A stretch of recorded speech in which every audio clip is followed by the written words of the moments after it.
Welcome to Blinkers Off with your hosts, Jared Welch and Aaron Halterman.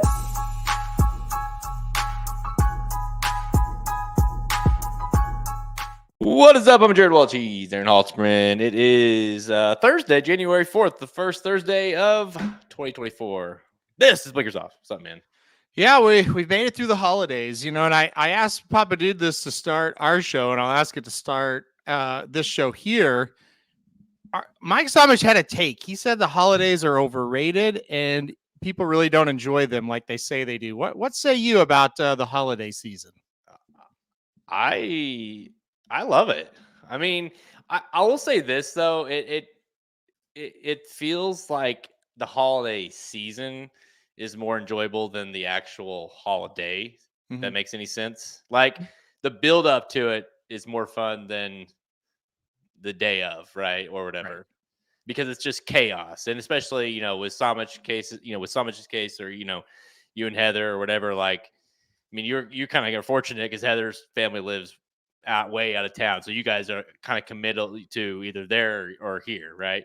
But like a lot of people, they might be going 3 different houses in one weekend or whatever. And it's just, I do get that it's super chaotic. But for me, with having kids, it's the build up, going to see Christmas lights or going to Silver City or whatever it is, like that, like the build up is fun. Yeah, I think it just kind of depends on where what you have to do. I think by the sounds of it, Samich had to do a lot of traveling. Yeah, and so exactly. It sounds like his was not enjoyable. He was just kind of like, I'm kind of glad it's over. So yeah, and it definitely gets you out of the routine. That's for sure.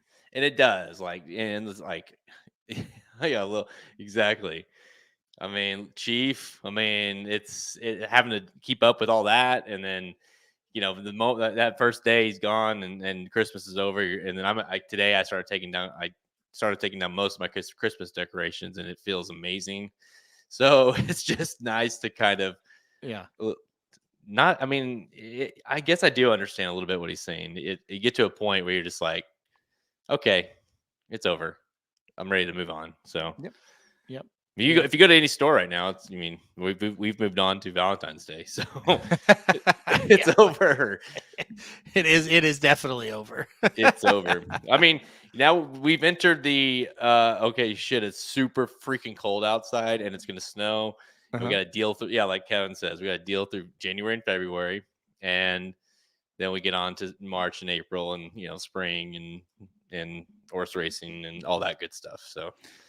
Yeah, no, for sure. Now it's, but you know what? The good thing about now is like Gulfstream's back, like real Gulfstream Championship Gulfstream. Yeah. So that's always fun.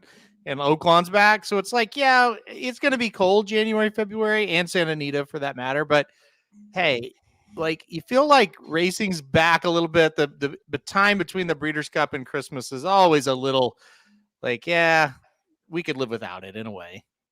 Yeah, it's what do people do in I guess if you're in Florida, what do you do in Florida and in California and stuff whenever this after Christmas? Is it just like, okay, cool, now it's like now we're on to summer basically? I mean, for us it's like you kind of have to hunker down for, like you say, for a couple months before you can start to feel like you really can enjoy things. I think out in California you live a great life. 24/7. You're not miserable like we are out here? No. What'd you think of the old college football games the other night? Yeah, I thought they were great games. I thought it was very odd how both of them happened. I thought Michigan looked like they were clearly a better team than Alabama, and they almost lost, and in some ways, easily could have lost. And then Washington, I felt like they were a lot better than Texas, and they almost blew it too. So 2 really good games. I think the 2 best teams won both of them, and I think it sets up I kind of talked about it an hour ago. It kind of sets up I don't have a real strong take on the national championship game. I think it's going to be a great game, but like from a betting standpoint, I think it's going to be tough because it definitely 2 contrasts in styles here with Michigan and Washington. It's gonna be a hell of a game. I mean, I text you during the games. I was like, somehow, in some weird way, the committee was totally wrong and totally right about these matchups because, or about the top four. Yeah. Because everyone bitched about, how could they leave so and so out, or this didn't make sense, or whatever. And then you watch the games, you're like, oh well, that was pretty awesome. So it's hard to get too mad. It just, to me, it magnified or put an exclamation point on the fact that, thank goodness this is the last year that we're doing only 4 teams. Yeah, for sure. And I think, if you want to even expand out on that further, Alabama screwed up the whole playoff when they beat Georgia. But you look at what Georgia did to Florida State and you're like, yeah, I mean, Georgia's still probably the best team in the country, or at least one of the top two. But when you only have 4 and a team loses, all of a sudden you can't have them in because of all the other, the way it fell, like all the other factors. And then, you don't have the best team in the playoff. And so that's all going to change. And imagine Georgia next year as a 5 seed. Like, they're going to look pretty dangerous. Oh, dude, I know. There's gonna be so many upsets in the quote unquote upsets when this thing gets going. Like, because you start getting, it's just gonna get funky. Like you said, like when you said like Alabama screwed everything up. Yeah, I mean they deserve to be in it too. That's the thing. Oh, Like yes. they were totally, they resent like they were respectable by every means. Like they probably could have won the game really. And Should have. so Yeah. did you see? By the way, did you see that replay? Because I thought it was weird, and I kind of moved on because the next game and stuff. But like, it's like that was a weird play call, right? That last. Did you see what was supposed to happen? He was supposed to cut out, and it was wide open. It was wide open. Walked Just that slow and scored. I mean, yeah, it was right so there. And for some reason, he tried to just push it right up the middle. I don't know. I think he panicked, and again, you don't really know what was going through a kid's mind, but the snap, Kevin just said it. The snap was just a little bit low, and he watched that game, and I know you did. The snaps were terrible all night, dude. And the whole time, I think the snap was low, and he panicked, and he just shot up, hoping he could get. Yeah. But you got to have better. Like, listen to me sitting on my fat ass on the couch, but you got to have better vision than that. I mean, you can't just run right in the middle of all of your guys and their guys. So, right. But yeah, and again, a lot of times with these play calls, when they don't work, again, my fat ass and everybody that's watching will say, well, God, this play caller sucks. And then you kind of break down, well, what really was supposed to happen here? And you go, oh, well, if the player would have done what he was supposed to do, it would have been a touchdown, So I know one of the OU games this year up at Kansas, we got stopped on like a 3rd down play that would have won the game if they get the 1st down. And I'm like, that's the worst play caller ever. Why did he do that? Why did he call that play? And I watch a show on Monday where they break down the play, and the back just has to run behind 2 blockers, and he's easily got the 1st down, and he cut a different way. So it's like, what can you do, Right. Yeah. At the end of the day, especially in college, it's like you can only call whatever you can call, and then the players have to go out there and do it. And it's like, it's easy to say that now, obviously, you're like, he should have cut it. Right. I mean, it still would have been a good play because he would have had to make like a little stutter kick left, but then it was wide open, but still in that heat of the moment. What year is he? What year is he? He might be a junior, I think, or a sophomore or junior. He's not a senior, but gotcha. Look, I mean, the bottom line is if you're the quarterback at Alabama, you got to make that play. Yeah. Right. So that's where you could tell right after he knew, that he knew that, he messed it up. So, yep. But yeah, I can't wait for a huge game. By the way, before we move on, where did I see it? Shoddy. I did think I know that we have you're a little south of us, but I think there's some snow possibilities tomorrow and next week for sure. It sounds like, so great. Stay tuned. The January, February snowstorms will begin probably here in the next couple of weeks. But all right, before we get this show started, any horses that kind of stood out to you? We had some stakes races. Marty Jones was last week. Like anything that stood out to you? Any horses, whether it be in the stakes or allowance or a maiden special weight, whatever, that you're kind of like, okay, I need to pay attention to this one? Well, I mean, Talking it was a pretty 3-year-olds, busy obviously. day for Derby runners, whether it be in stakes, like you said, or in special weights. Born Noble and Imagination; those are two horses that one made in special weights. Born Noble was on debut and looked really sharp for Todd Pletcher at Gulfstream. And Imagination, it was his third race, but I thought it was a very sharp third race for Bob Baffert out at Santa Anita. So 2 good wins there. You had the Mucho Macho Man. I'm not sure how impressed I am out of that. I think Otello ran well, but I don't think it was just great. And then Smarty Jones, I thought Catching Freedom, he was pretty green, but once he kind of understood what he's supposed to do, he went and got those horses in front of him. I don't think he's a world beater, but I thought he was pretty solid in that race.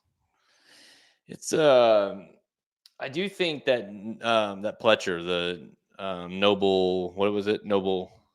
No, Born Noble. Born Noble. That did from what I've been told about, again, I'll try not to use too much of it, but they did really like this horse, and they're like, well, he's talented, but let's see what he does in a race first. And then he obviously looked very good. And so I think that horse should have some pretty high expectations, I would say, I think they already did. Yeah. And then that solidified probably some of them. He was green. Boy, was he green. Yeah. But you could tell he had talent for sure. As he was weaving in and out in the stretch, not weaving in and out. He was just weaving back and forth. He was well clear of everybody else. But as he was doing it, he was lengthening. So it's like, okay, 1, what's behind him probably wasn't much. But 2, it's like, yeah, he was green, but he was still accelerating. So I think he's got the trainer that'll probably work out those issues, and they've got the time. Like, it's not March, right? Where we're going to have to really fix these problems. Like with Charge It, for example, they kind of ran out of time to fix his problems. Here, they've got time. So I think he kind of did everything the right way until the stretch, basically.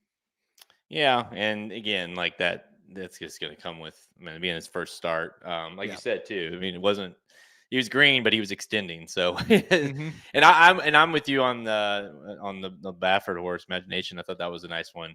It was one of those that was kind of deceivingly for me personally, where I was like, yeah, that was okay. And then I watched it back again, and I thought, well, yeah, that was pretty impressive. Like that horse that he beat by a couple links, that Sadler he had measured, and then past that, it was like 15 links ahead of everybody else. I mean, it was pretty impressive. The horse was never asked. Definitely bred to go long. So just one of many, right? We're going to talk about a couple other Bafferts running this weekend. There's several, right? That's the one tricky part about, some of these Baffert horses. We talk about it every time when we, especially during the draft, when we draft them, it's like, you just hope that a couple of them stick around, because you just never know. And maybe that's one of them. Yeah, no, for sure. I thought it was a really good race. I told you, yesterday or whatever day we were talking about it, I said, I thought that was your best draft pick. Like, I had him rated pretty high, talking about Imagination. So, well, he was the power play of the day. I played him in a big exacta with the 5. And I just, Ryan texted me for the race. He goes, what do you think about this horse? I was like, I'll be shocked if he loses. He looks good to me. I think he's very good. And I don't know. I thought he ran about like I thought he would. I thought he was good. So, how good? I don't know. And again, with the Baffert situation, it's always, if they're not like tip top, we're probably just going to kind of take that time period off around the Derby. So I don't know what'll ultimately end up happening with him, but I see a talented horse when I watch him.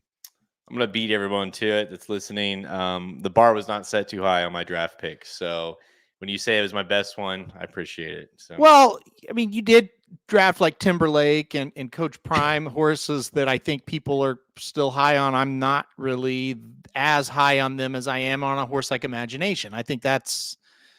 What is Coach Prime's deal? Has that horse had any work since the? No, it does not. That's scary. So yeah. But Coach Prime. That was one of those where you're like, well, you did just run him in that race. Surely he's gonna, he's a huge favorite. So surely he's gonna try him again. But yeah, wouldn't be surprised one way or another if we don't, if we don't see him again, or if he goes on to do some great things. So yeah. I think Coach Prime. I'm not giving up on him yet, but I don't know how good I think he's good. I just don't know. I don't know at what level he is. Yeah, we are in a rebuilding year. I appreciate it. I think, can we get Kevin on my team for next year? Can we get him officially on my team? Yeah. Maybe he'd help me with that first round now. But no. Yeah, my best pick, my best draft pick does run next week. So you're welcome. Yeah, gonna run. You're talking about Leslie's Rose, of course, who is entered on 111. Thank you, by the way, Gulfstream, for doing this, like entering these horses, so far in advance that we know the fields, and it makes everything fun. Yeah, right. Anyway, Who would have thought? That's such a crazy concept too. But yeah, week entry, it's great. Anyway, it's gonna be race 6 on 111 there at Gulfstream, and yeah, it's a 6-horse field. Honestly, and I told you this after the draft, it's like she's probably gonna be pretty good. Like that was a really good debut, but she is a sheep, so there's that. that does hurt. Yes, not one of my finest moments, but yeah, it was. I do think the horse is pretty good. My hope is that I can get a win out of her next. Let's just put it this way: I'm hoping I can get a win out of her before I find another horse I want to claim. So at least the claim would only cost 15 technically versus 20. So that's my goal. Kevin, I'll let you sign off on that one, but I think that's what we're going to do. All right, guys, let's get to today's show. We're going to give preview and give picks for the $200,000 San Vicente Stakes. It's a grade 2 at Santa Anita, and the $150,000 Jerome Stakes at Aqueduct. That is a prep race for the 2024 Kentucky Derby. Both of them really are. That one technically is. Then the dudes get some Nightfire picks for some of the remaining stakes races running around the country. Let's go. All right. You know that episode of The Office when I know you know what I'm going to say, but you know that episode of The Office when when Michael falls in the koi pond. Yes.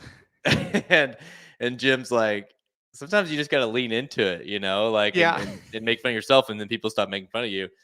And then he just keeps going. He's like, I'm so dumb that I'm trying to go there with him. I'm trying to be just to the edge of it. So that's funny.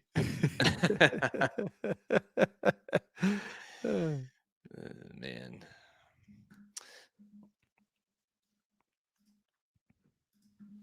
Let's pull it up here. All right. That is a top 5 episode. It's really good.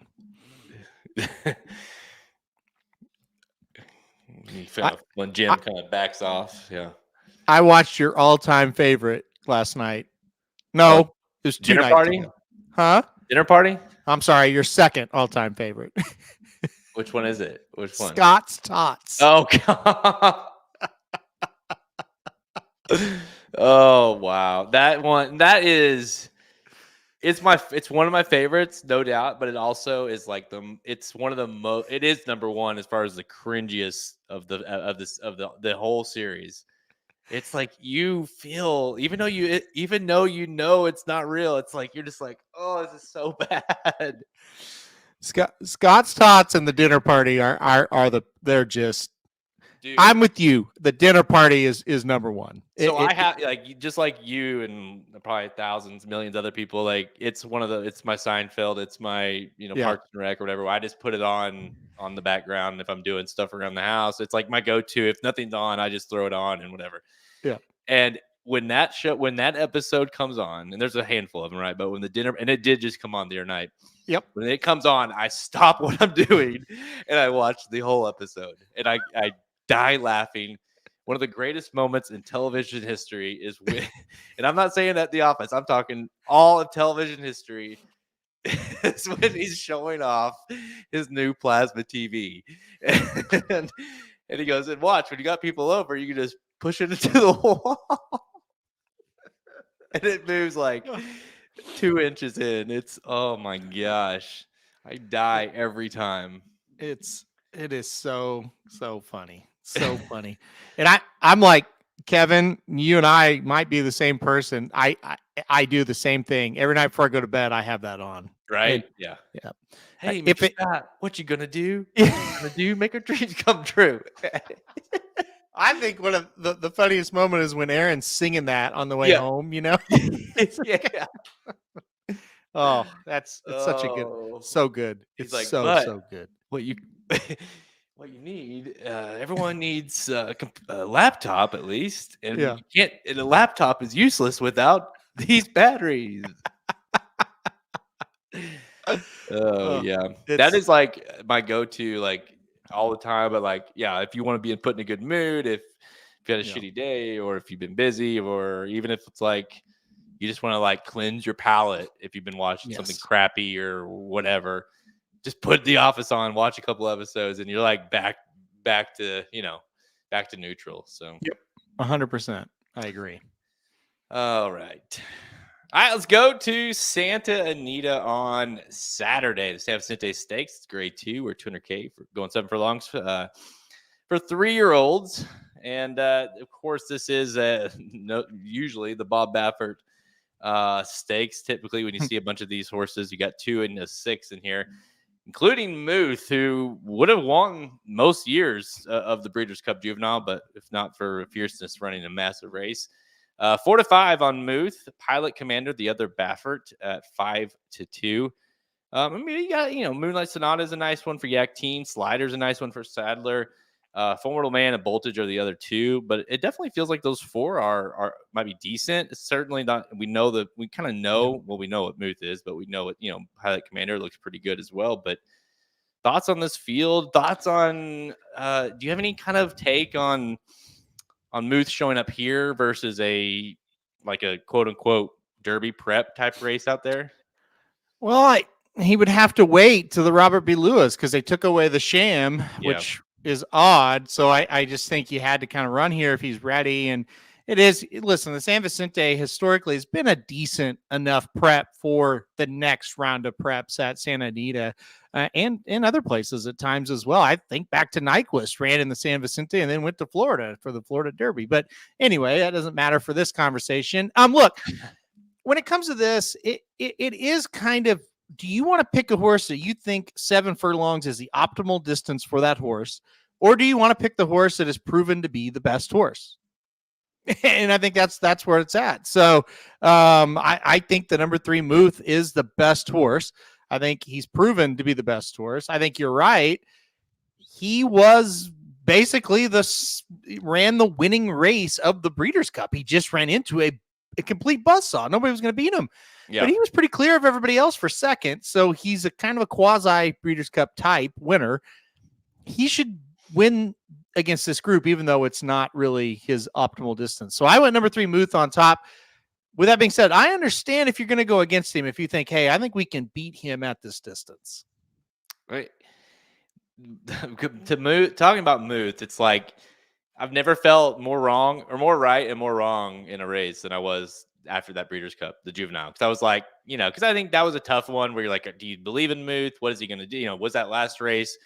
Did he kind of come alive in that race, or you know what I mean? And you're kind of and I was like, I took a stand. I was like, yeah, I think this is the race for him. This is gonna be it. And he ran the race, and then you just got smoked. You just so you're like, oh yeah, I knew he'd run well, but he got beat by 6 lengths or whatever it was. So yeah, I do think he's a nice horse. Maybe he's not fierceness nice, but he certainly is a nice horse. And here's the thing too, dude. Like, I don't know what the numbers are on the time form, but like that Pilot Commander's first race was nice, no doubt about it. It was a nice race, and it was on debut. He got a 75 buyer for that. Mm-hmm. That's 20 points lower than Muth ran in the Breeders' Cup. I mean, it's 15 points lower than Muth ran on his debut. So I just don't. It's going to take a big leap, in my opinion, unless Muth is like just doesn't come back the way, you know what I mean? Which you've seen from juveniles that ran decent campaigns and ran the juvenile and then come back a little flat. That would be my only kind of pause with him. But otherwise, I just think he's too classy to lose here. I think it's too like take a Speedboat Beach, for example. I know like he's an older horse now, but say if that type was in here, I would go against Muth. But I don't see like that type of up and coming like star sprinter type, like future, obviously star sprinter type in this race. I almost, with that being said, I almost picked Pilot Commander because I do think he might be more of that. Hey, 7 furlongs is going to be really good distance for him. He's kind of up and coming. He does get Pratt aboard. So there are some things that made me want to go Pilot Commander, but you also look at it, it's like Muth has shown to be a little bit faster than him. You're right. And I just kind of think they all kind of have to rise to Muth's level in this spot. And that, I was tempted by Slider a little bit and Moonlit Sonata a little bit as well. But end of the day, I just thought, I don't think they're quite ready to win a race like this with Muth in the race.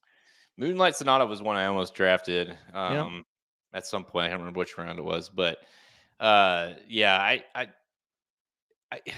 the thing that will be interesting about this is I kind of feel like Pilot Commander is going to be I don't want to say rabbit, but he's going to be the one because I feel like those last couple of Muth, they figured out that they can sit him off, a bit. And so whatever it is, I do like the fact that Muth can kind of dictate things a little bit on his own end. I see, I do, and I agree. Like in a general sense, Curtis Pratt certainly over Hernandez, but kind of in this sense, like Hernandez has been the only jockey to ever ride either one of these horses. I mean, he's rode Muth every time. He's rode Pilot Commander the one time. He's Bob Baffert's guy, right out west. And granted, when Pratt comes and he's riding, I mean, he tries to ride a Baffert, but in this case, it kind of feels like wherever Hernandez wasn't riding is where Pratt was going to end up, right? And I look at it more like that versus, hey, Pratt's on the best one. That's just kind of how I look at it. So, well, and like Curtis kind of said, what if Muth actually kind of sucks? I get what you're saying, but I just his races, when you go back and watch them, there's not really, you can't really say, well, he kind of sucks at any of them, right? He got good. Yeah, I mean, he dominated on debut. He got beat in a sprint race by a true sprinter. He won the American Pharoah Easy. Yeah. He was he was pretty good in the Breeders' Cup. And hey, if Prince of Monaco was in this race, maybe you think about him, but you probably pick him actually. But I don't know that Pilot Commander. I don't know that he can raise his game up to this level this quickly. That's my biggest question mark. I think going forward, the number 1, Moonlit Sonata, I'm pretty interested to see what this horse does. I don't know that this is going to be where you see him at his best on Saturday. He has a pedigree that's pretty damn nice for going long. He looked pretty good on debut, so I would keep an eye on him as well. I mean, I'm interested in a few horses in this race after Saturday. He's the one, right? If this thing gets really funky and horses start just, fading or, can't, whatever, they go too fast and something weird happens, like Moonlight Sonata's got the pedigree. I mean, he'll keep coming, right? And so that's the one. And maybe he probably needs longer, like you said. And that's what's going to be so interesting about this one is whichever Baffert it is that wins or, whatever. But this feels like a race where you're like, okay, a lot of times when you got these multiple Baffert horses in a race, it's you kind of feel a little bit. We saw a little bit in the Futurity where you're like, okay, which one's better? Who's the one that you kind of want to, lean on? Like if Muth didn't come back and win this race, you're kind of like, oh, I mean, I don't know. Like I don't love that, right? And in the same sense, if Pilot Commander kind of cruises a little bit and you're like, oh man, that might be like a real type horse right there. So it's going to answer some questions. I feel like at least some general questions as we start off this 2024. Yep. And I me, I'm not really big on numbers. I look at them, but I don't really kind of take them and say, okay, well, highest number means best chance to win or who to bet. But one thing I do like with the numbers on a horse is like really like consistent numbers. And that's Muth. Like every time he kind of runs, even when he is lost, kind of runs the same type of race. And end of the day, that same type of race, if he shows up with it, it's probably better than this field. That was where it kind of ended for me. I haven't quite decided, do I go 3-4 or do I just go 3? In this race, as far as pick 4, pick 5, I probably will go 3-4, but I haven't decided that one yet. Yeah, I can feel good about playing Muth, I think, just on top. I would probably just keep it simple. I don't know. I think I'm gonna let Pilot Commander. It's gonna be too big of a jump in my opinion. Like I said, the only way I think Muth loses is if he just simply doesn't come back, from that Breeders' Cup. But it's not like it was April or something. I mean, it's only been. It's not like it's been that long since the Breeders' Cup, and so Right. I kind of feel like they just can keep him coming. And you got to remember too, this is a horse, that it's not like he has ran in some big races, but I mean, he ran in 4 races, so it's not like he should be okay. Yeah, his works have been, and again, I don't really care about works, but when you look at like how steady has a horse kind of been, Yeah, steady. Like the one thing you can say about him, even in his work pattern, very consistent. He kind of is doing the same type of stuff every time you see him, whether it's in the morning or in the afternoon. dude, he hasn't. I mean, he went. The Breeders' Cup was November 3rd, and he worked November 15th. Yeah. And he worked the 30th. He worked the 9th. He worked the 16th. He worked the 26th. He worked the 1st. I mean, hasn't really missed a step when it comes to Bob Baffert, and especially the way he trains. I'd say that's a good sign. So, Yep. Give me number 3, Muth. I think that's where you're going to as well. All right. Yep. Let's go to an actual. Because I mean, again, that not only is that not a Derby prep. I mean, it is sort of most years it is, right? But it's. I mean, we're not really sure what we're supposed to do with the Baffert horses. Yep. So really, there's nothing that can be taken from that race quite yet. But this one can be race 3 at Aqueduct. This is the Jerome Stakes on Saturday. 150K going 1 mile for 3-year-olds, and it is an official Kentucky Derby prep. 10-5, 3-2-1 for your top 5 finishers, and there are 5 horses, so there you go. They're all getting. Y'all get points. You got even money on drum roll, please. 9-5 on El Grando for Linda Rice. Regalo, it's 5-1, 6-1. What is that? Conte? Hanade? I don't know how do you say the 2. I said Conate, but I don't know if that's right. Yeah, someone help us out there. Sweet Saudi J is at 8-1. So everyone in with a shot. Drum roll, please. What do you think of this one? Because this is a horse that lost last time out pretty easily, really, in the Rimson. But now you're going to have to take down even money, and he's 8-1 in the Rimson. What do you think of this one? Yeah, it's one of those things. I was really disgusted with how it drew. I mean, this is just not a good race at all. I do think the 2, last time out did face a really nice allowance field where horses are coming back to win out of. So the 2 makes a little bit of sense for Pletcher. But to me, I think if drumroll, please, all he's really got to do is just run like he did last time, and he should beat this group. I don't necessarily think drumroll, please, is a very, prominent horse, so to speak. But I think in fields like this, he looks pretty good. So I thought he came with a pretty nice run, and he kind of flattened out a little bit last time out, going a mile and an eighth. I think if he kind of makes that move again, going a mile, I think he'll be pretty tough to beat. So I took the chalk again here. Oh, man. I couldn't do it. I wouldn't be surprised in the least bit. I love that. I know we say this every time, but it's like, dude, so in December, we run a mile and an eighth race, and now we run a mile race. We do the cutback a month later for 3-year-olds. It makes no sense. But anyways, that might make the difference for the one drum roll who has looked pretty good going a mile.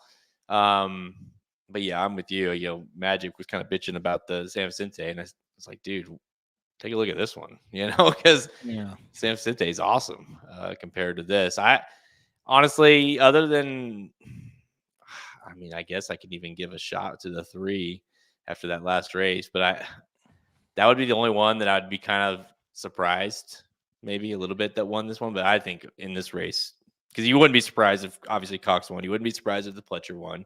Yeah. Linda Rice horse is nice. And how about the horse that I'm picking, number 5, Regalo, at 5-1? I think this is a horse that's got a shot.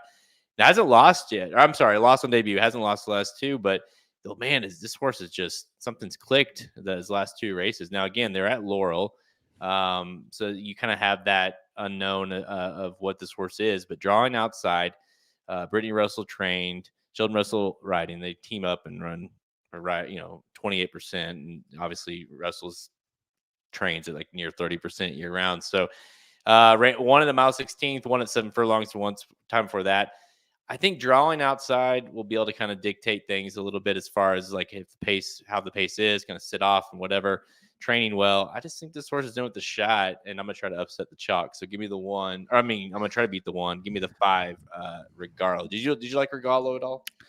I did a little bit. Hard to kind of know what how that form will translate. But yeah, I mean, Russell's a pretty good trainer there in the Mid-Atlantic. So I don't think that'd be a shock. I'm with you. Like if any of the 5 win, I'm not going to be surprised really. Yeah. And I think my thoughts were a little bit like, listen, I don't like taking the chalk here. And if you're not taking the chalk, well, take one, take the unknown. And that's to me as the 5 is a little bit unknown, given the fact that it's like really good, or at least it's looked really good. Don't know what it's going to be like in this class level. Yep. I guess I have to ask, because it is my rule on all the Derby preps. I mean, I've got to go 0.5. I mean, I have to over under 0.5 that get into the Kentucky Derby out of this one. It's always tricky, right? Because it's like, well, who's actually going to be up there in the winter? And if one of these horses stays, they can make it. I don't think so here, though. I really don't. I think drumroll, please. This is the big one for him. I mean, if he loses, you may not even hear from him ever again. If he wins, maybe he is that horse that kind of just works his way in. So I will go under, though. I'm not taking anybody out of this.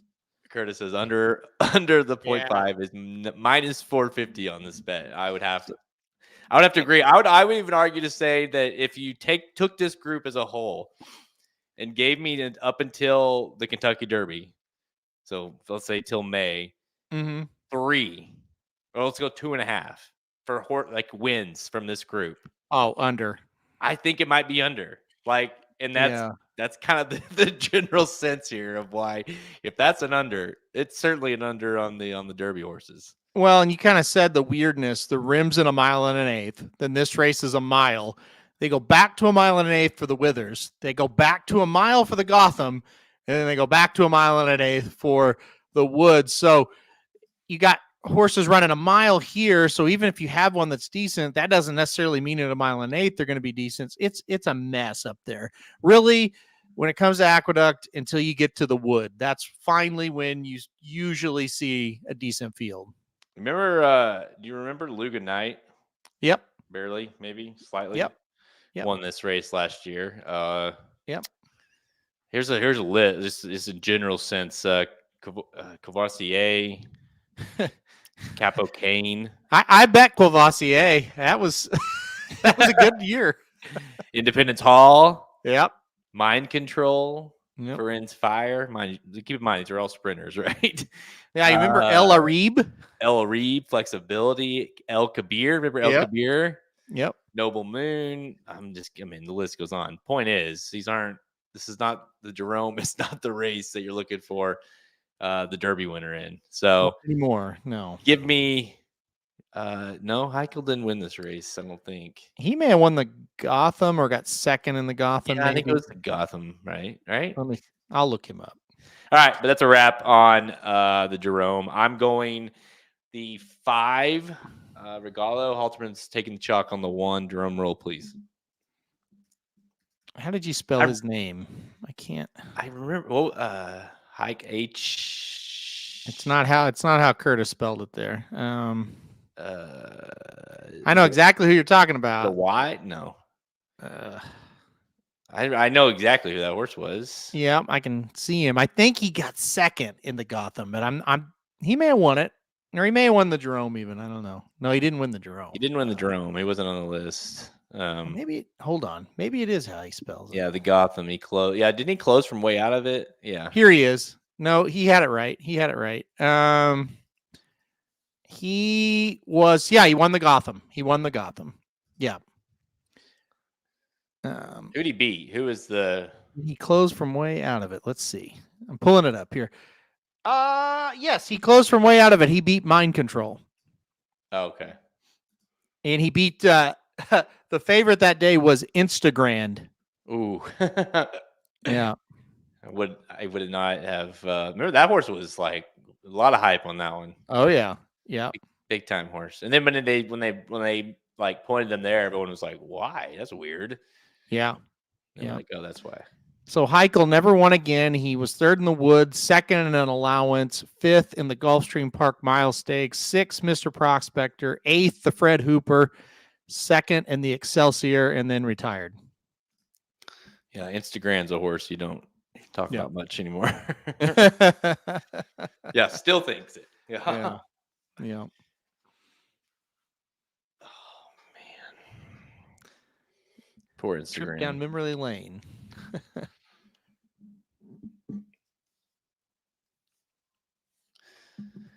All right. We're gonna go to Gulfstream and just two at Gulfstream, one at Oaklawn. Okay. Not much going on this weekend still, but we'll get there towards the end of this month. What is it? Is it the 27th? Is that the Pegasus? Yes. That Yeah, was the last weekend. one, right? Yeah. Yep. So we got almost 2 weeks. Yep. And things can really get going from there. So from there, it seems like that's the kind of the waking point, right? Because you like never not only stop. for racing, but like the preps really start to get going, get the Holy Bull out there, and then you know really just the rest. Yeah, it does. Like right, it's not good. When are the nominations for the Southwest closed? You know. Well, pretty soon, I'm sure, and there'll be 300 of them nominated. That doesn't mean they're coming. So not a lot of help, is it? Yeah, there's always like 12 Pletchers and a couple Bafferts and yeah. All right, guys, time for rapid fire. We're gonna go to Gulfstream Park on Saturday. This is race number 9, the Ginger Brew Stakes. It's worth 125K, going 1 mile on the turf for fillies 3-year-olds. Field of 12 with an also eligible added in there as well. But all the way to the outside at 2-1 is your favorite Life's Inaudible. Trained by Todd Pletcher, Irad Ortiz has the mount 5-2 in Ozara. Nice Clement horse. Really, those are your very clear top 2 choices. And then after that, it's kind of take your pick, a little grab bag. But are you going one of those 2 here on top? Yeah, I went with Ozara, the 4-horse on top. I think this is a pretty nice horse. Did well last time here at Gulfstream Park on December 9th. Won a very similar race here, and I think will be pretty tough again. So I went Ozara, the 4-horse on top. I thought about the 6 a little bit as well as kind of an upsetter. That was a really nice turf debut last time out for the 6, so definitely gave her a long look. So 4-6, that was kind of my top 2 there. Man, I was really hoping you would say the 6's name to help me out a little bit, but I'm gonna go with Waskasu. No, I think it's Waskasu. Waskasu. We can stick with number 6 because that's easier. But that is my top pick, so I appreciate you kind of setting me up. I'm with you. I thought that Dilmont trained filly was like the first 2 were on the dirt, didn't really run great. Ran some nice fields, but didn't really run great. And then last time out, had the break, right? We didn't see the horse since August, had the break, came to back in November, ran on the turf at Aqueduct, and just kind of was dominant, really. Ran a huge buyer in 79. Not to say huge, but huge in relation to the rest of the field and kind of right there with the rest of them anyways. And so to me, the 6 should have I like the fact that the 6 was it's a little bit more unknown. With the 12, I mean, Life's Inaudible, ran the Breeders' Cup last out, was 30-1. I don't like the fact that this horse really hasn't been bet too hard the last 2 races. I get why it wasn't the Breeders' Cup, but even in the Miss Grillo, wasn't bet hard at all either. Definitely gets the class relief. That should help. I think the 4 is the biggest threat. So I like your pick there quite a bit. But give me a little bit of an upsetter here at 8-1. I'll take the 6. Anybody going to help me out? No one even helped. No one cares. Number 6, Waskasu. Waskasu. Yeah, thank you. All right, let's go to what race? Not that one. Yeah, the Dania Beach race 11. with 125K going 1 mile on the turf. This is for 3-year-olds. The boys' side, 10 horses in the field. Agate Road at 8-5. Another Todd Pletcher, Irad Ortiz favorite on the outside. Are you going to go with this one this time? I think it sets up perfectly for Agate Road. I see a ton of speed. I mean, a ton of speed in this race. And I think this is a horse that if he gets a setup, he's going to be really tough to hold off. So, yeah, I did go with the 10 on the outside here, Agate Road for Pletcher and Ortiz. I thought about the 3 for a minute. I think the 3 it will be a very tough horse in this one as well. But I think the 10 comes closing. So give me the 10. There you go. He's one that, everyone remembers, in the, I believe, wasn't it, which one was it? Was it Saratoga, the main special weight, where he just looked like it was, they had no chance, and then came and broke the maiden and won the Pilgrim, and then, didn't run awful in the Brews Cup Juvenile, finished 5th. But I think he's one of those horses that needs a setup, needs kind of the right situation, maybe the right class sometimes for him, but I definitely take him seriously. I do think the pace will be there for him. Drawing outside, taking a short price. I'm going to try to beat him again, or try to beat a Pletcher again. Give me the 7 Palm Tree. So I'm going 8-1 in that first race. I'm going 6-1 here.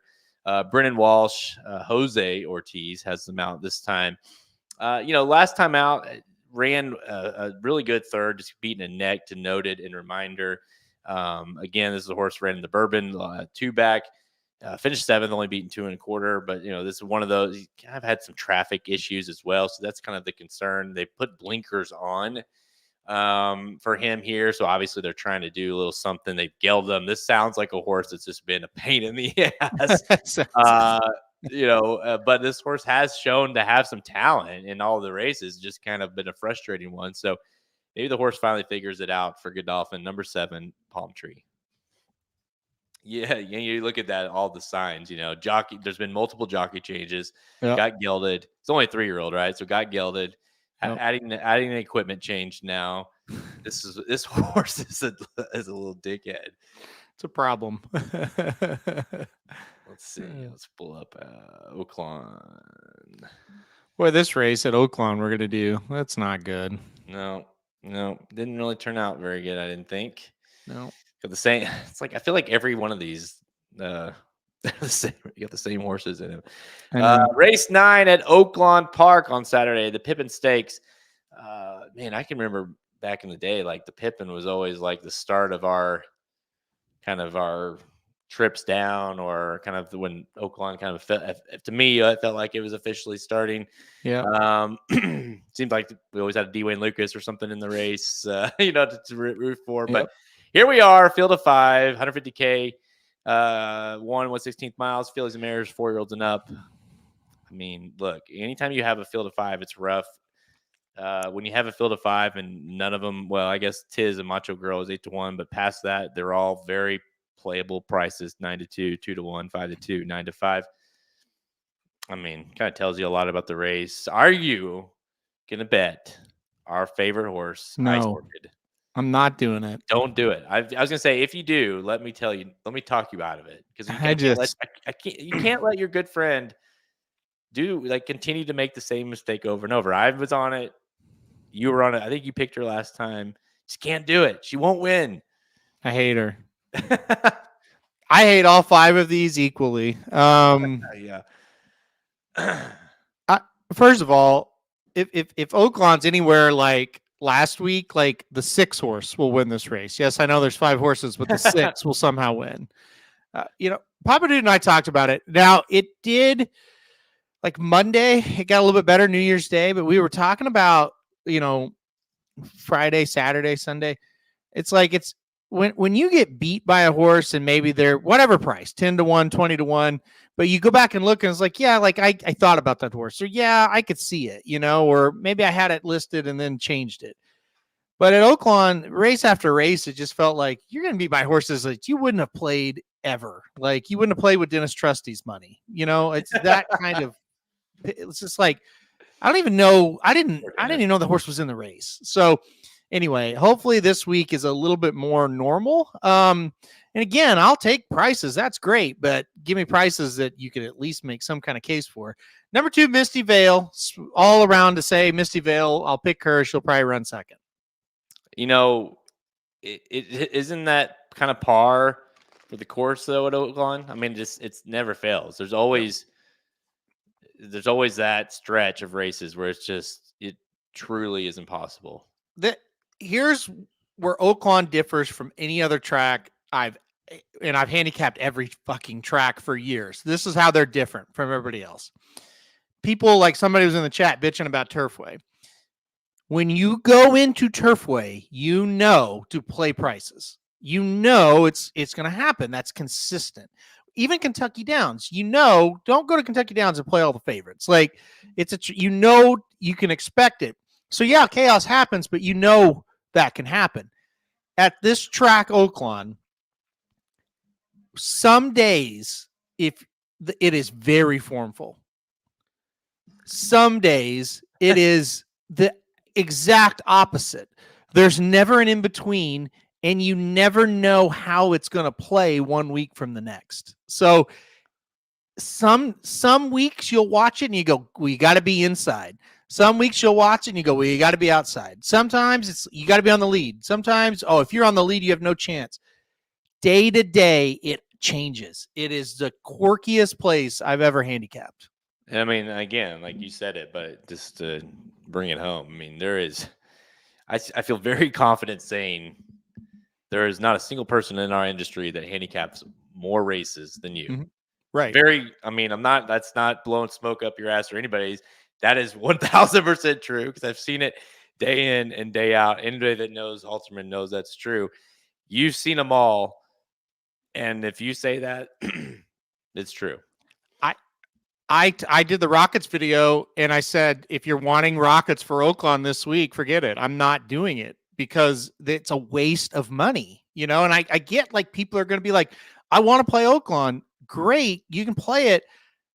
I'm not charging you $40 for a sheet that's going to go 0-for-9. I'm not going to do it because it's pointless. And when I can go to Aqueduct and hit bets, and when I can go to Fairgrounds and hit bets, and Gulfstream and Santa Anita, Well, and it, like, just to kind of like make it a bigger thing here is like, we're not going to just put out a product just because we're like, people will buy it. It's because we're not like, we want people to buy it, of course, but we want it to be successful. We want you to continue to buy it. We want you to buy it and find it to be valuable. And if we're not confident in it, if Halterman's not feeling it, then yeah, I mean, obviously it's we're not going to just put it out there so someone can buy it. Yep. And I watch every race and handicap every race still, and you can get premium products for it, not Rockets, but the regular. And when I see that it is calmed back down to a playable level, yeah, it will be back. But listen, this is it. This is the last thing I'll say about it. A track is unplayable when Dr. Tang texts you and goes, your track is unplayable. He will play anywhere. And he texted me and he said, that track is not a playable track right now, period. He'll play anywhere. He'll sniff out winners. And like when I say sniff out winners, meaning like ones that make no sense because he's good at, that's what he does. If he can't find them, then you might as well ask, your little boy or something if you can, can help, because that's really what it comes down to. Yep. But the other day, Papa Dude and I had an exacta pegged with two long prices. I think it was 15-1 and 26-1. We had it. They were 10 yards from the wire. It's an exacta that's going to pay like $800 for $1. And here comes a 50-1 just going by them like they were standing still. And you're just like, I pegged two long shots that ran well, and this horse that probably's never beat a horse in its life just won the race. I mean, yeah, well, I mean, so what can you do? And you've seen it enough to where you're just like, that's. I'll tell you what. I mean, not that. I mean, at one point. Here, by the way, my number one is my pick. Lovely okay. Ride, by the way, I don't know if anybody cares at this point, but I am picking Lovely Ride to win the race. I think that now she's back with Diodoro. took a, I think it was like because of suspension, right? Was that why she was not with her? With him. But Teodoro has been very good with her. Listen, she was not good last time out, so we'll see if that maybe, she's a 6-year-old mare, could mean that she's done. But at her best last year, even in these same races, the Pippin, the Bayco, she was very good. She was good. So, from a number standpoint, she's the best horse in the race. I just got to see if she can get that back there, especially considering Ice Orchid and Misty Vale and some of these others are going to take money. Give me the one. Lovely ride to win here. I was going to say, though, one of the things that I think is the most difficult and admirable thing, like that you have to do for the site that people probably don't realize, is like, imagine everybody. Well, for instance, we had, and I think most people around, like in the country, really did, had the worst, and I mean this, like, I'm not like, the worst betting day of our lives in the Kentucky Derby this last year. Kentucky Derby day. We bought the Bible. We refunded anybody that asked. It was awful. Totally a disaster. Like, just you couldn't make it up. Halterman has to sit down. For me, I'm fucking like, I need a walk. I need to go, like, just leave for, everyone, it needs to escape. Halterman has to sit down and handicap Sunday's racing at blah, blah, blah, blah. And Monday's racing and get right back to it. And I don't think people, some people might, but I don't think people really understand what that takes mentally, because for me, I couldn't do it. And so for somebody to, like you say, when you're like, I got beat by this horse that, it couldn't, I had him locked up and this horse comes sweeping by, and you're just like, that happens every day to you, Yeah. So I guess what I'm trying to say here is, what kind of advice would you give anybody that, maybe not, obviously no one's doing what you're doing, right? Anybody that's betting horses a decent amount, taking some tough beats, and having kind of the, all, money that you can afford to lose, right? But like, has the will, like, what kind of advice do you give somebody to kind of stay with it? This is such a well-timed question. You have no idea. So, let's see, what day would that have been? My days get confused. I think it was Saturday morning in Las Vegas. John White texts me at like 8 a.m. He's already in the sports book, right? So I'm like, I'm hungover pretty bad. Way, awesome. And but I'm like, I really never have got an opportunity to talk to John one-on-one and it not be about this major Breeders' Cup race coming up or just the relief that it's over type of thing, right? So I went down there, and one of the things I asked him, I said, the thing that I still struggle with, even though we're this far into it now, is how do you bounce back from losses? I still have trouble doing that. And he laughed. He said, there's no like answer to that. But he said, I'll tell you a story. One day he was at the sports book. This was back probably, 20 years ago. I don't know how long specifically. And he said, I just happened to sit by a guy who basically wrote the book on sports betting. And the guy told him, he's like, look, there isn't a shortcut. There isn't anything you can do. Once the game starts, it's whatever happens, gonna happen. Yeah. All you can do is work as hard as you can to come up with the angles that you play, and know that you've done everything you could do. You worked as hard as you could on it. And then however it plays out, that's just how it plays out. And you have to get to that mindset. You can't let it eat you up. Like, you can't sit here and watch this game and be cussing the whole time if something bad happens. He goes, you can't do it. You just have to look up and go, well, it didn't go the way I thought. But you get to that point when in your head, you've done everything you could do to try to do the best you could for that specific race, game, whatever. And if you've done that, just live with it after that, because you can't control it. You're trying to predict the future. He said, I spend hours and hours and hours, and I miss these games, with all the time. But, you just have to put in the work, and you will beat the game if you put in the work. but you're going to miss a lot of things. So just get over it. And I mean, honestly, like that's very simple advice, but to hear it from John White and to hear it from, I can't remember the guy's name, it kind of just makes you think, hey, there isn't really a secret. Some days it's just not going to be your day type of thing.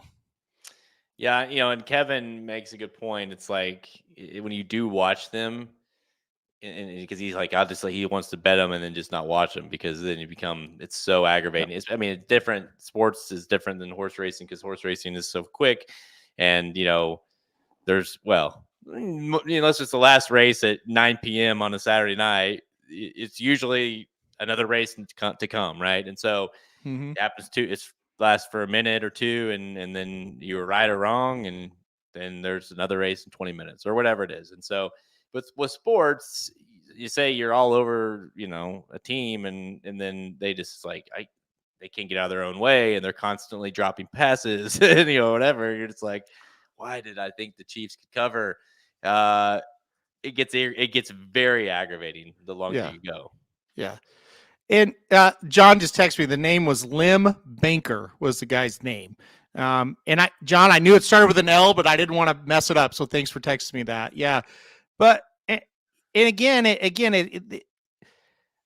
when you ask me like John, you're like, okay, he knows the secret of this. Cause losses bother John, but it doesn't seem like he really frets them for all that long. He's like a big one maybe, but overall he's into the next thing. And there isn't any kind of secret. It's just, hey, you got to work as hard as you can.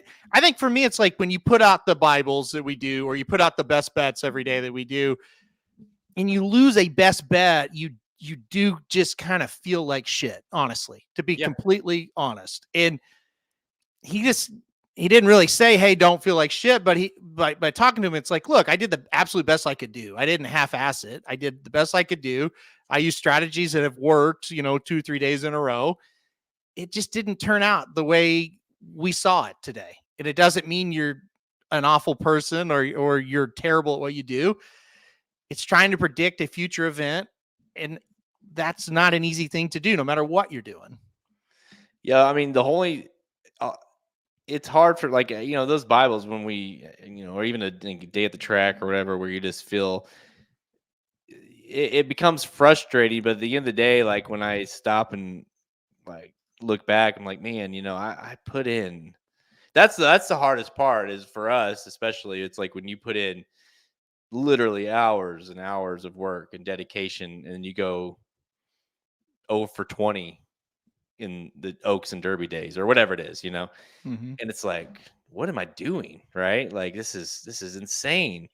But at the end of the day, I know I put the effort in, and I know that the exact same effort I put in is what I cashed big at the Preakness and I cashed big at the Belmont.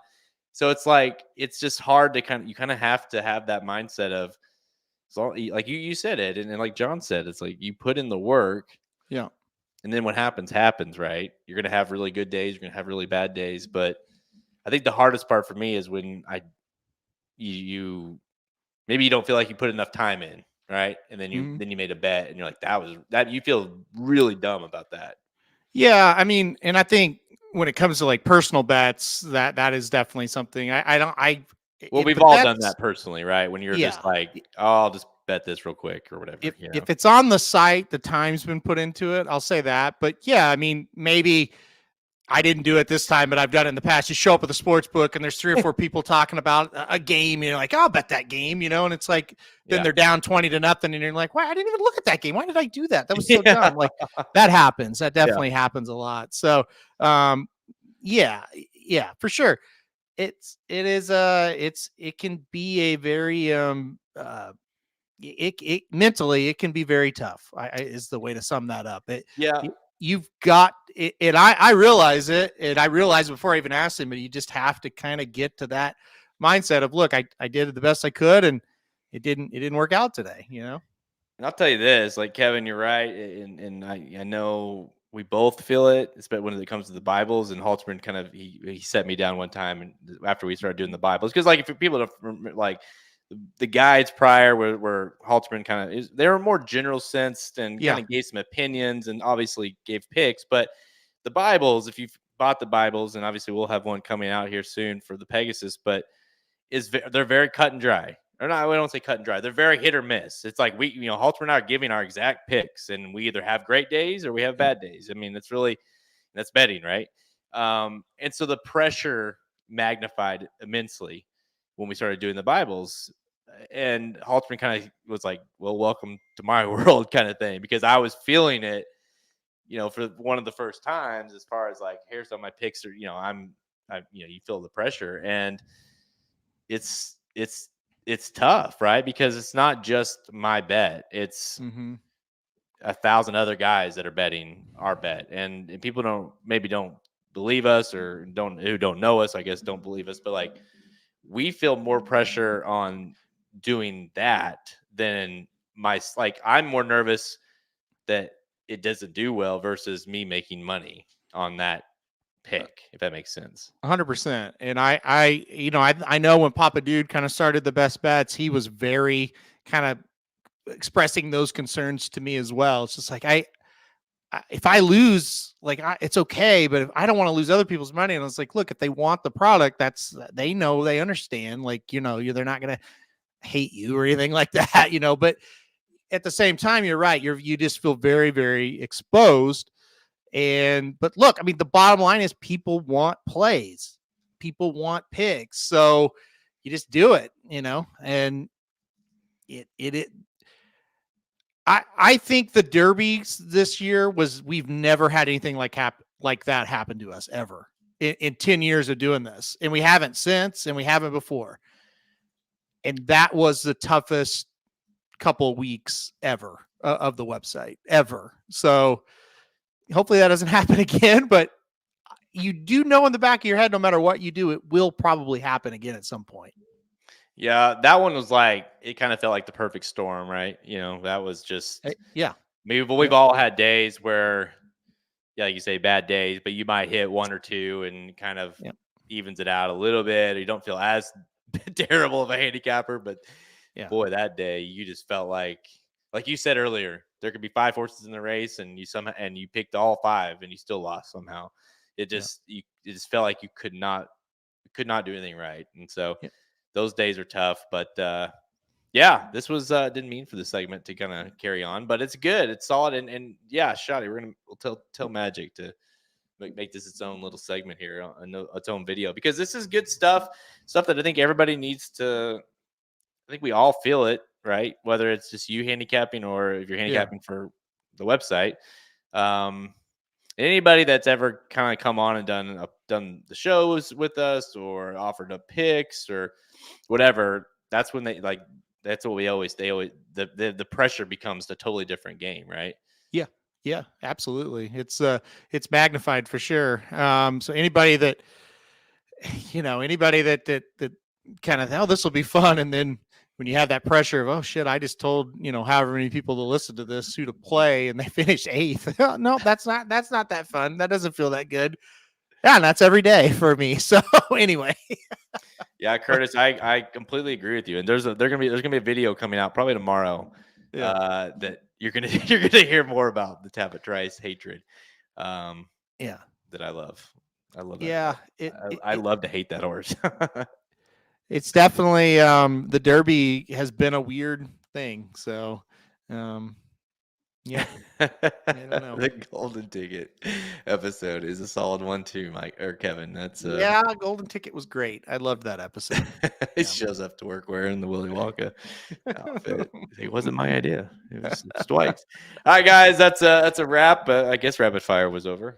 That's all the time we have. Check us out at racedudes.com for free picks on our products page. Click the Get Race Dudes premium button on the menu at racedudes.com to learn more. Go check out the best bets page right now. Just go to the main menu there. You'll see best bets.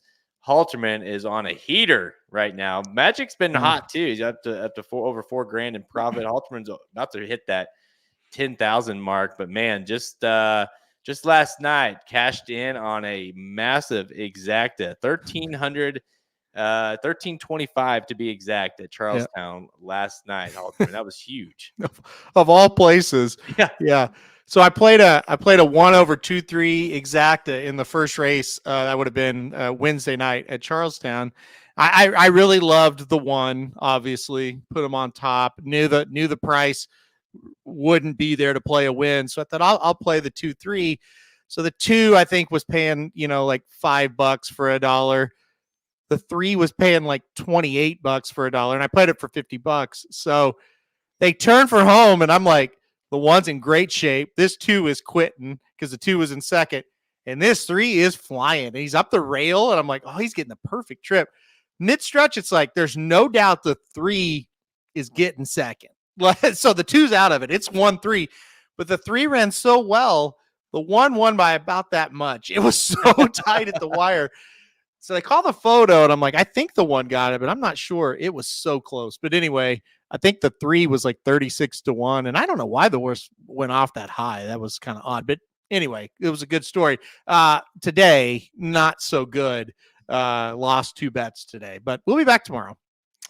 There you go. Just the perfect, we just talked about it, right? You listen to this episode again if you need help, but yeah, it's always another day and another opportunity. And I think, your betting is, the way you bet is a little combo. I think, you've kind of, some of the bets are I won't say chalky, but like, okay, this horse I like this horse to win. I'm a bet, just simple bet, win bet. But, obviously a $1,300 exacta, $50 exacta, almost a cold one. And that to me is kind of what I've gravitated to as well. Like having that opinion and then having 2 underneath, or maybe I try to, I very rarely will play like multiple horses in each spot. I like to have an opinion, and sometimes it's the opposite. Very rarely, but sometimes it's like, I really don't think this horse can win, but his ass is running second, to somebody. I don't know who's going to beat him. It's one of these 2 that are going to beat him, and then I'll put 2 in front of him. But mostly it's like kind of like the way you played it. Yeah, no, for sure. I've tried to mix it up. I've really had to work hard to kind of get it exactly how I want it, which I kind of do now. And yeah, I just try to mix up wins and exactas. And I've really like the straight, exacta, 1/1. And then I really like the 1 horse over 2 horses as well. So it's been a good run. But like I said, it's ups and downs, man. So we'll see. Today was not great, but I also had a horse scratch that I really liked at Delta, so that kind of hurt it too. All right, we're on Twitter at @racing_dudes, Instagram and Facebook. Oh, we're on we're on the old TikTok now. Right. Go check out the TikTok page. I know you all on TikTok. Kevin, it sounds like you have been on TikTok watching another man attempt a hole. I read that quickly and I was like, I don't know what you're doing, a hole and a grown man, and I don't know, but there you go. Watched a grown man try to attempt a hole in one. Did he ever make it? I'd like to know. I haven't heard of that one, but yeah, we're on TikTok, so make sure you go check out that page as well. You can find all episodes of Blinkers Off by visiting our podcast page, Apple Podcast, Spotify, YouTube, all the places you listen to. We are there. Make sure you like this video, subscribe, hit that notification bell when we go live. You get alerted for those as well. The Magic Mike Show, Saturdays, Coast to Coast Pick 5 from Gulfstream and Santa Anita. That is live now, so make sure you go check out that podcast when you're done listening to this one. Whew. Halterman, your time. Your time to clock out, buddy. It's been a day. Yeah, we'll be back tomorrow with more. We'll be back tomorrow for Dudes Who Bet Daily. We'll be live at 11 a.m. right? Central. Yep. So make sure you check that out. Let's see how Papa Dude's bet's doing from today. Hold on here. Let's see. He liked Wisconsin Green Bay today. That's going to be hard to find. Hold on. Oh, he bet Wisconsin Green Bay -2.5. Current score: Wisconsin Green Bay 60, Detroit Mercy 34. What a play! Wow. I got to text him. That's amazing. Hey, do you have any? Well, okay, I'm not gonna make you give me a college football pick, but like we're 1 week out. A lot of these teams have solidified their playoff chances. I mean, at this point, who you thinking for the NFL?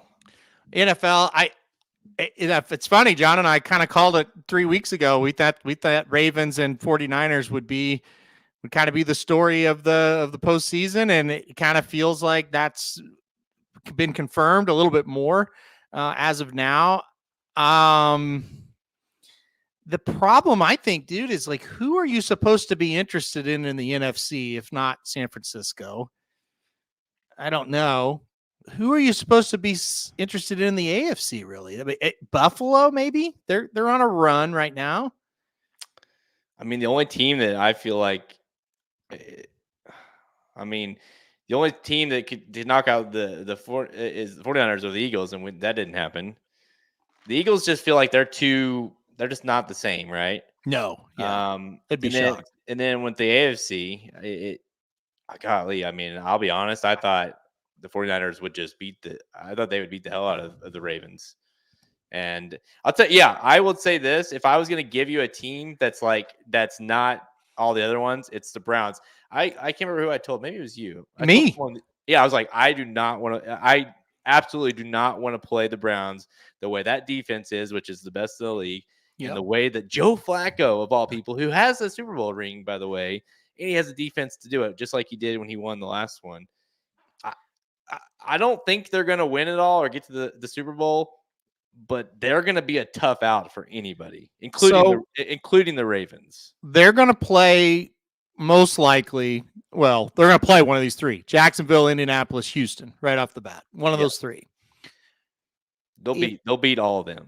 They should. If they do, like you said, then they go to Baltimore. To me, if I'm Baltimore, I don't want to play Cleveland because of the divisional matchup. It's a rivalry. Yeah. I wouldn't want to play them. So I agree. I wouldn't. Joe Flacco, man, he's playing like a MVP.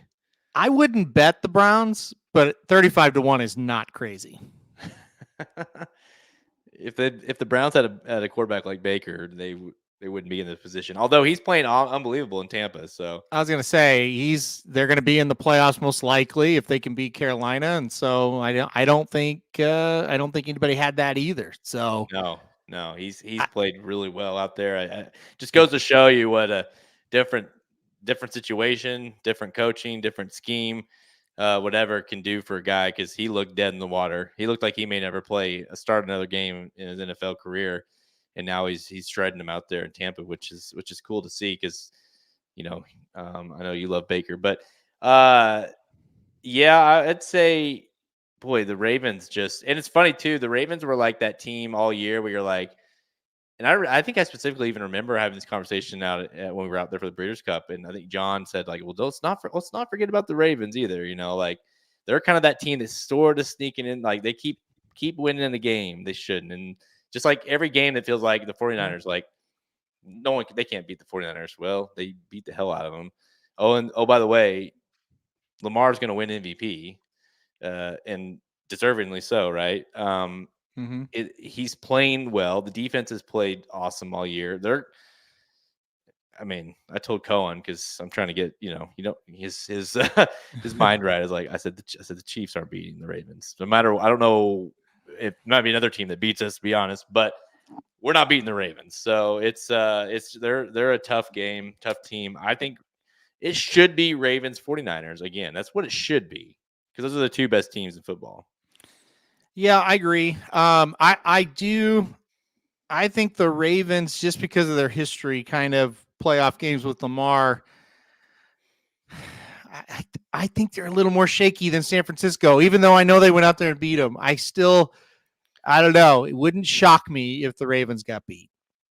Yeah, and you wonder too with Brock. I mean, he had that MVP locked up, and he just shit it away, man. Like, so you kind of wonder what that was like, his first kind of big game where he didn't get hurt, right? Where he just looked awful. Yep. And that's scary as we head into the playoffs as well, if you're a 49ers fan. Although I'm not too concerned, but still, that wasn't great. No, it wasn't. I don't have any like confidence that like Dallas or Detroit can beat the 49ers. Yeah. I think, Cleveland might be able to beat the Ravens. You know, if the Bills, let's say they win Sunday, they're going to be red hot. I mean, it's not impossible the Chiefs could beat the Ravens. Like I think the Ravens' path is tougher. I really do. Last question I want to ask you, because I am generally interested in who would you say who's going to win the Rookie of the Year? Is it Puka or is it CJ? Probably CJ Stroud, because He's a quarterback, and they usually win it. Because Puka, I would say couldn't Puka set the record this Sunday? It'd be hard to not give it to him. That's true. But I agree. But because CJ's like that organization was dead. Yeah. And now they're going to the playoffs, right? Mm-hmm. And he looks unbelievable. Like he looks like he doesn't look like a guy. It's like he looks like he is the answer. Yep. For a long time out there, and you add him to Tank Dell and some of those guys they have going. I mean, they're solid. And so I think he's a future MVP. Honestly, CJ. Yep. I think they're both very, very good. Puka was definitely not one I thought would like stick. No. I thought he'd be okay, but I didn't think he'd be like to this level after that first couple games, you know. And he's been great. So, but CJ Stroud's. He hasn't single-handedly, but the narrative is he's single-handedly turned around a franchise, you know? Yeah. So, I think CJ will win it. It's a quarterback award anyways. So, anyways, guys. All right. That's all the time we have. Until next time, I'm Jared Welch. He's Aaron Halterman. Thanks for tuning in, and good luck this weekend. Where's the outro?